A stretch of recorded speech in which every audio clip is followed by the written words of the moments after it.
Narito ang ulo ng mga balita sa mga oras na ito.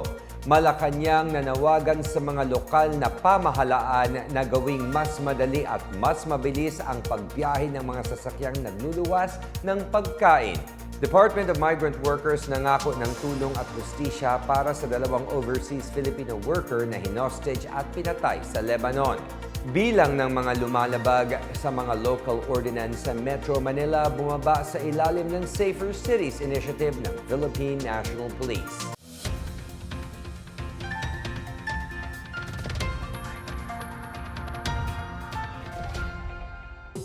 Ako si William Theo para sa PNA Headlines. Nanawagan ng Malacanang sa mga lokal na pamahalaan na tumulong na mapagaan at mapabilis ang biyahe ng mga sasakyang nagkakarga ng pagkain. Ito'y bahagi ng mga hakbang para mapababa ang presyo ng mga bilihin sa gitna ng pagtaas ng presyo ng krudo dahil sa krisis sa Middle East. Nanawagan si Executive Secretary Ralph Recto na aprubahan agad ang accreditation ng mga magsasaka at tindero para mapakinabangan nila ang mga waivers sa toll at port fee na inilabas ni Pangulong Ferdinand R. Marcos Jr. kamakailan lang. Nanawagan rin si Recto sa kapulisan sa mga checkpoint na huwag harangin ang mga truck ng pagkain ng walang mabigat na dahilan dahil nasasayang ang gasolina kapag naantala ang kanilang biyahe. Giit ni Recto, kailangan mapabilis ang pagbabiyahe ng pagkain patungo sa mga palengke para mabawasan ang gastos. Matatandaang nagpatupad ang gobyerno ng toll holiday para sa mga food truck simula noong April 20 kung saan exempted ang mga ito sa truck ban sa Metro Manila at sa mga delivery fee na sinisingil ng mga LGU.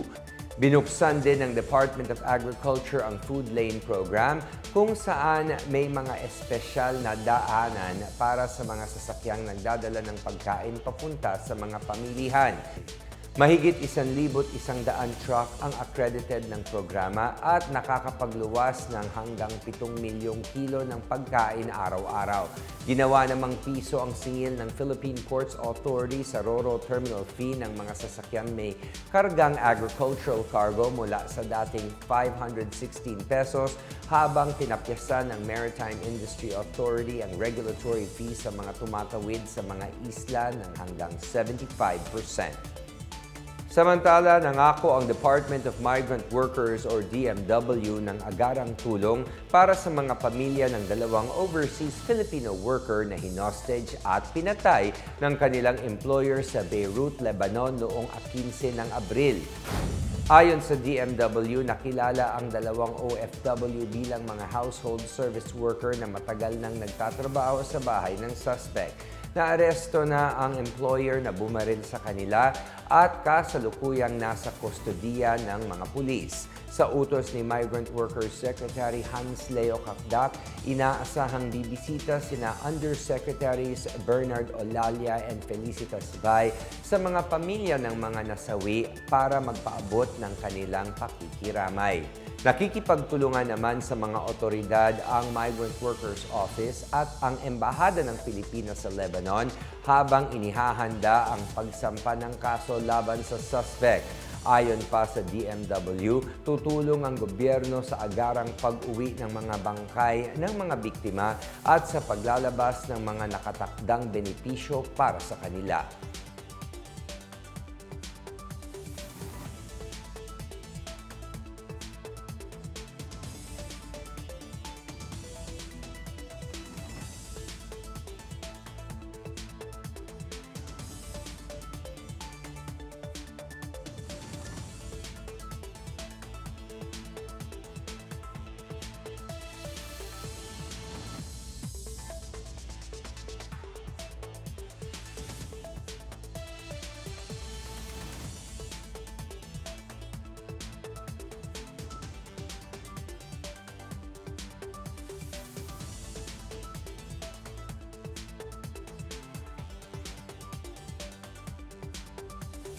Bumaba ng mahigit 6,000 ang bilang ng mga lumalabag sa lokal na ordinansa sa Metro Manila kasunod ng implementasyon ng Safer Cities Initiative ayon sa Philippine National Police or PNP.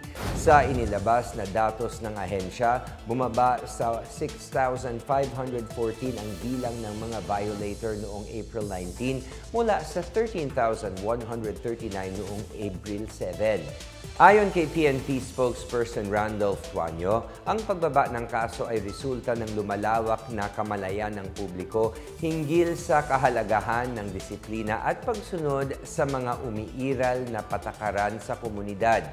Kabilang sa mga karaniwang paglabag ang pag-inom sa pampublikong lugar, hindi pagsunod ng mga menor de edad sa curfew hour, pagtambay ng walang suot pang itaas at pagkakaraoke ng alas 10 ng gabi. Hinikayat naman ng Department of the Interior and Local Government ang mga lokal na pamahalaan na magpasa ng mga patakaran na susuporta sa Safer Cities Initiative upang matiyak ang pagtataguyod at pagpapatupad ng mga ordinansa.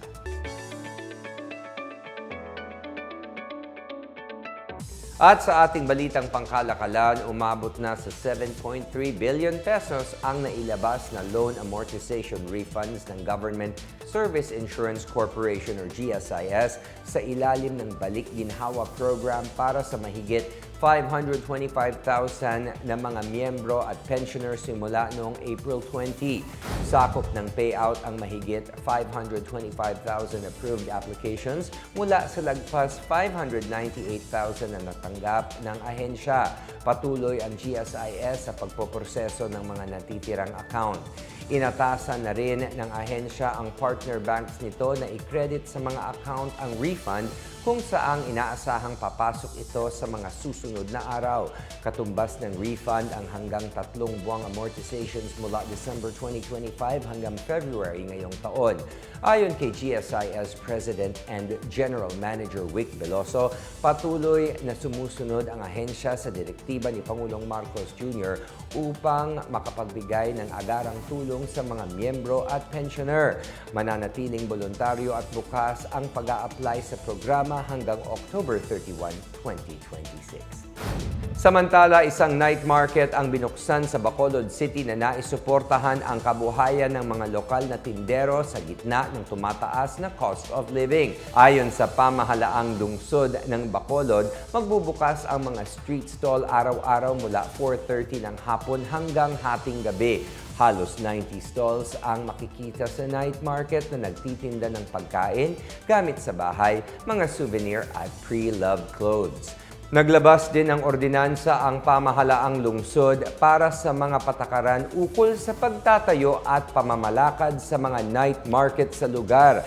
Ikinatuwa naman ng mga tindero ang pagbubukas ng night market dahil makakatulong ito upang masuportahan ang kanilang mga pamilya. At yan ang pinakabago at pinakamainit na mga balita sa mga oras na ito, hatid sa inyo ng PNA Headlines.